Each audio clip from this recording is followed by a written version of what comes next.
Alright, today we're going to take a quick look at basically what the Enchantress, or Miriam here in Diablo 3 has to offer. And so the two things that you can do here with the Enchantress is you can both enchant your items and you can transmogrify your items. So let's start with enchanting. And of course this is my level 70 wizard. Been doing a lot of bounties and rifts, which I'll try to make a video on bounties and rifts another time, but one of the drops that I've gotten recently is this Talrasha's Unwavering Glare. It's a offhand, and you can see compared to what I have equipped now, it's doing a little less damage. Some of that's because it doesn't have the slot, but Talrasha's does have a set bonus. So if I'm able to get the other pieces of gear, for a wizard, it's got pretty decent set bonuses. You see, once you got two pieces of gear, you're going to get 5% more damage to your different elemental type, weapon damage types. The third set will give you 100 resistance to all elements, which honestly is not that great as a wizard. We got so much resistance due to intellect, but it's fine. But then the other part of that third piece is it increases arcane power regeneration by 2 per second. That's nice to have that coming from your gear. And the fourth set piece, damaging enemies with arcane cold fire and lightning will cause a meteor of the same damage type to fall from the sky. There's an 8-second cooldown for each damage type, so that's almost encouraging, making sure you have at least a couple different types of elemental damage coming from your abilities. So we'll look at some other things in another video, including my skills that I'm using. I am running Frozen Orb, but we're not going to get into that on this video. One thing I'm liking about Reaper of Souls so far is that even with the Wizard class that had before Loot 2.0 came out and some of the revamp happened, Wizard had really gotten into a pretty, I don't know, had gotten mired down into really there only being a couple of ideal specs you could use. But now, with the expansion and new skill and the new legendary affixes and the new ways that the wizard is working, there's actually several different ways you can create a really effective wizard, even at Torment 1 and higher. But today we're going to look at Enchanting and Transmogrifying. So let's look at Enchanting first. Let's take this Talrasha's Unwavering Glare I got. What this is going to allow us to do, Enchanting, is going to, you basically take whatever gear you want to enchant, you put it in the enchant drop box here. This is going to give you all of the properties that you're able to replace, okay? So looking at this piece of gear, and let me just say this, 9 times out of 10 you're going to want to replace a primary stat. In fact, I don't know if 9 times out of 10 is even giving that justice. In my experience, almost every time. I mean, you would have to have an amazing roll on something to say, no, all of the primary stats are pretty much perfect. I'm going to enchant a secondary stat. And the reason why that is because if you enchant a secondary stat, so like this item has 14 maximum arcane power, which is fine, and monster kills grant 166 experience, which is fine, helping towards Paragon. But let's say we wanted to change this monster kills grant 166 experience. If you click on this question mark here, it will tell you these are the possible properties that you could get. So, you've got this chance to fear, stun, blind, freeze, slow, all this stuff is a possible thing, which those are good. They're just such low percentage chance. But all of these are kind of like, they're good, but they're not great things. They're not going to impact gameplay as much. Where if you go to a primary, so let's look at one of these primaries. Right now we've got 267 to 292 damage. Okay, let's stop there.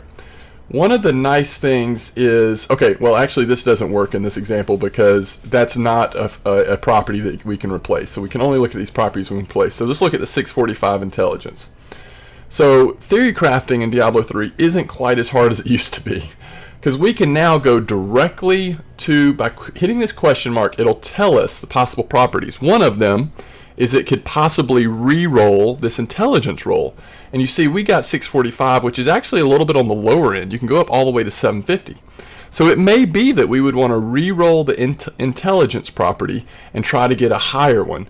The thing you need to know though is once you have re-rolled a property, that is the only property you can ever re-roll. You can re-roll it as many times as you want, although with a legendary or a set piece it is quite pricey. You see we're using a Forgotten Soul every time we do it. But you can only re-roll the one property. Once you've re-rolled it, it's bound and it is no longer, you no longer have a choice in what you reroll. So the other options would be Vitality, which, you know, the Vitality is nice. Critical hit chance, you wouldn't reroll that unless you were trying to get a higher percentage.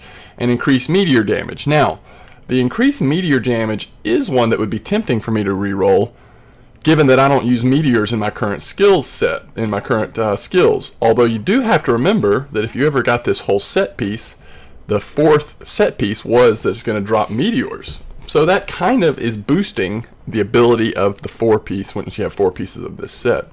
But look at all of the properties you could possibly re-roll if you chose to do the increased meteor damage. You know, that's a bunch. And it's going to give you 3 choices to choose from. And it'll be a random selection of these and random amounts. It shows you the range. Like, so we could get reduced cooldown with all skills. It could be 5 to 8% or anywhere in between. So it is a gamble, but it is a way you can start tailoring your gear. Okay, so I'm not ready to enchant this. I'm going to wait till we get more sets, more pieces of the set, and then see where my gear is, see where the needs are, and then that's how I'll decide what so let's just use something, a throwaway, as an example. So let's use these boots. Now, first of all, these boots are not very good. In fact, they're horrible, and I just randomly picked these up in a bounty I was just doing. So I would never use these boots. They only have 2 primary abilities, and you can get boots that have, I think, 4, like this set boots I have. But let's say we were going to try to make these boots work for some reason. All right, so we could choose a property to select. Again, we'll probably, you know, you almost always can do primary, so we're either going to do resistances or increase twister damage. Well, let's say we were doing a twister build, so we wanted to keep that, but we don't want this resistance to all elements. We click on the question mark. This is what we could possibly get. So we could get that intelligence, or because it's boots, we could get the movement speed, which, by the way, movement speed is so great. Now, you do have to watch. It does cap at 25% from gear and Paragon. So in my opinion, just to be efficient, I always want to have, you know, a level 70 character at 25% movement speed. So get a little bit from boots and then get the rest from your core Paragon points. But this is what we could possibly roll. So let's go ahead and do this. You click on it, left click on it, it gives you this big arrow to show what you've highlighted and make sure you've done the right thing. Because again, once we've done this, we'll never be able to choose a different stat line to re-roll. And then you just click down here. In this case, it's going to cost 2 Death's Breaths, which we have 160 of. It's going to cost 2 Veiled Crystals, which we have so many, it just shows up as a star, and same with Arcane Dust, 1 Arcane Dust. So you click this, warning, are you sure you want to do this? It's going to bind it? Yes, we want to. Now it gives you the other options.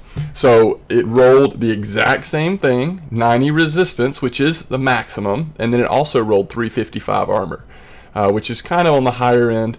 Let's say we chose armor, say, well, we'd rather have armor than resistances, and there we go. We've changed what stat is on these boots. So now the first primary stat is armor.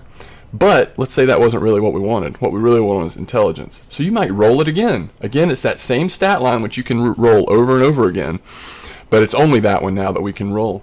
So now we've gotten plus 88 resistance, which is even lower, and we've got some vitality. So maybe we switch them to vitality. Anyway, you can keep going like that until you get it. So if we were really going to have to try to use these boots, we would probably roll until we got intellect, given the possible choices. But again, these are very lame boots that you would never actually enchant.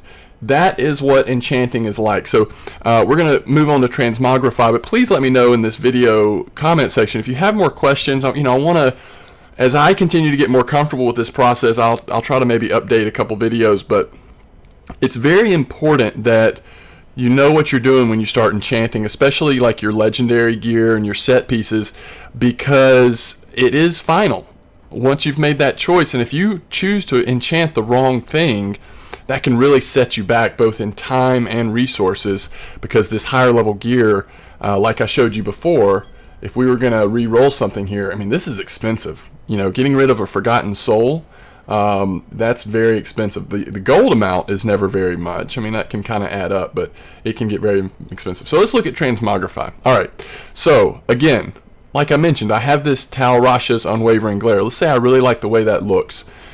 I want to be using it even though I'm not going to equip it yet.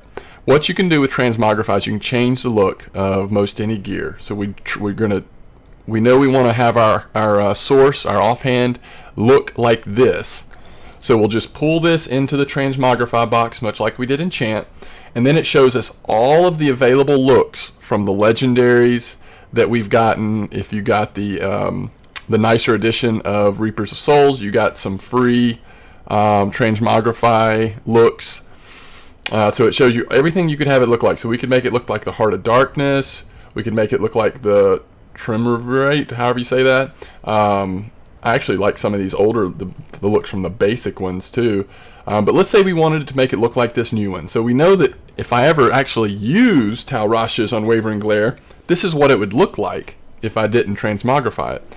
But because I'm not using it yet, but if I really like the way it looks, I can go ahead and have this piece of gear look like that, even though I'm not using the actual gear yet. And to do that, all you do is pay 50,000 gold, click on that, and now it's complete. And so now we can shut this down. If we go and look at our gear, the thing that we transmogrified now shows the line right under where the gem slot is. It says Transmogrification, Tal Rasha's Unwavering Glare. So that shows you what you have that piece of gear looking like currently. So that is what the artisan can do, both enchanting and transmogrify.